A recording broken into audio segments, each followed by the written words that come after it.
Hey guys, me here again. Thought while I was at it I'd just make a really quick one on a Dakota fire hole.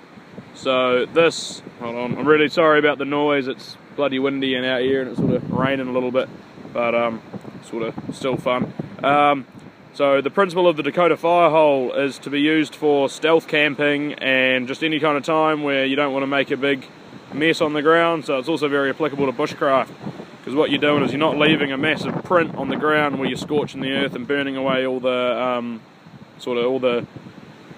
want to say detritus, but sort of all the, you know, your fallen leaves and little bits of stick and stuff like that.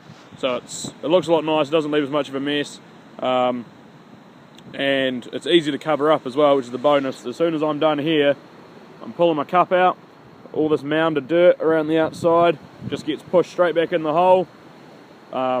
I'll probably pour some water on it first, and then all you got to do is cover it back up with all of your sort of leftover pine needles and whatnot, which is there's plenty of around.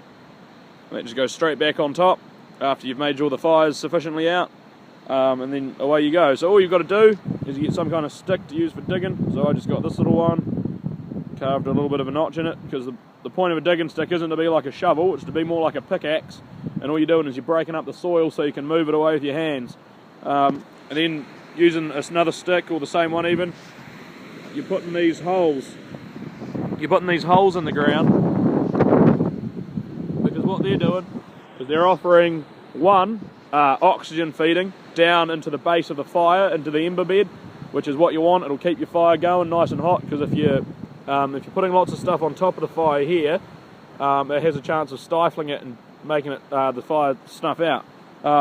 Also, you can use these holes. This one's an air hole, and the other one on this side's bigger, as you can see. So I can actually feed more material down into the bottom of the fire,